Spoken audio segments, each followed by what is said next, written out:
before we go any further, I just want to say thank you for clicking on this video. Make sure you leave a like for this video, subscribe if you're new, and leave a comment. And be sure to hit that notification bell so you can be notified when the next video drop. Know the game. What's good, everybody? Hey, man, your boy TelBillions is here, man. I'm here with another video, and this one here, I'm gonna give you guys some quick tips, you know, on your controller, man. For 2K21. You know, we got a couple new settings, and you know, some people, you know, they just don't know. Everybody don't know, and this is for the newcomers. So just add to the collection of videos that are pretty much surfacing right now about the controller. So let me show you how I have mine set up. Turn your vibration on, man. Your vibration, it helps with the shooting. You definitely want to, you know, have your vibration on, and if you are using the shot meter, it will show you the timing with the vibration as well. It's like a mixture between the two, so you want to use both. I got my shot meter on because shooting is difficult this year. Some people are turning it off, but mostly pure sharps are turning it off. If you're a pure sharp, you may not need it. You can probably get away with not, you know, having to use the shot meter. So it's to each his own on that one, but I turn it off. Turn this sucker here off, man. Shot aiming, you want to turn that sucker off, bro. This is pretty much for you when you're using your right analog to do layups or driving, and you want to aim your, you know, use your right hand or whatever. It will keep the shot meter to like the right or to the left. If you're holding it to the left, just turn that sucker off, man. Don't turn it on shots only. Don't turn it on shots and layup. Turn that sucker off. That's very important.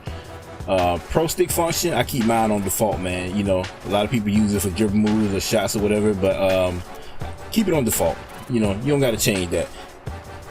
Pro stick, I use absolute. I don't play on any other camera but the 2K camera. You want to keep that on absolute. Your off-ball offensive mode, you want to keep that on absolute as well. That's what we plan on. That's the new wave. That's what you need to get in tune with. If you are still using camera relative, you need to tighten up, man, and use that absolute. So turn that off. Don't be using camera relative. Use absolute. You can keep all this the same, man. Your double team, auto. Your player icons, auto. Skip pass, that's, you know, pretty much if you're holding down the button, it will target a receiver. A lot of people don't use that. Most of us icon pass, which we want to keep that on default. Pro stick pass type, you know, if you're using the pro stick to, you know, do your passing, keep that on normal. Don't change that. Don't do flashies or anything of that, because you're probably going to be throwing it out of bounds, especially if you are not a playmaker. So turn that off. Well, keep that on default.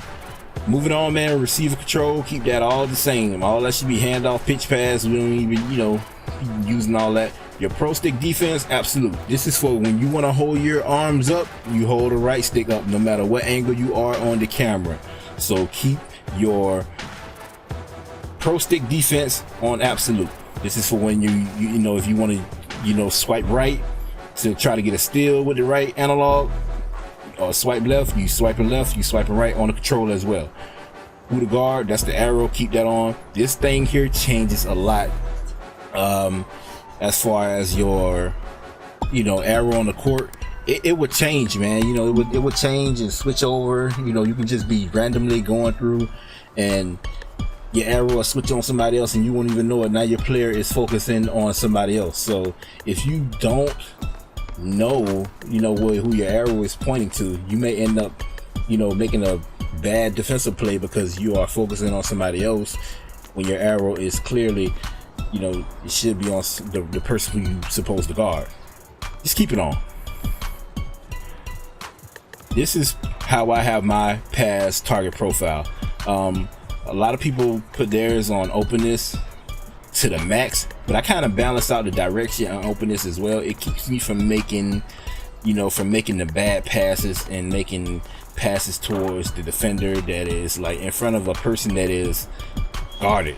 So the openness, but not to mention if I just have to get it out of there or, you know, do a bailout pass, it's gonna hit the open man, and majority of the time I'm icon passing. So you know, this is just for when the thrill of the moment is and I need to make a quick pass. So or it's obvious and somebody is in front of me and they are wide the fuck open, I'm using this. Also, a hidden gem, if you don't know, man, on fast breaks, R1 L1 throws it to the closest person to the basket. If you are iconing and you notice that they don't have a L1, it's because they want to, you know, use that button to throw it to the closest person to the basket. I think it's LB, the left button on the Xbox, if you are on Xbox. But yeah, keep that, you know, just like that. You can copy my settings. This will help you out a lot. Other than that, man, just, you know, throwing some little heat around, man, you know, helping out the 2K community, man, with some controller settings. Your boy Billions. Hey, man, before we leave, make sure y'all hit that like button. Smash that like button. It's gonna help your boy out a lot, man. It don't take nothing but 2 seconds to do that. So I appreciate it, man. Salute to all y'all, man. We back in the 2K community, man. Salute. We are OUT, dropping bangers all throughout this 2K21, man. Peace.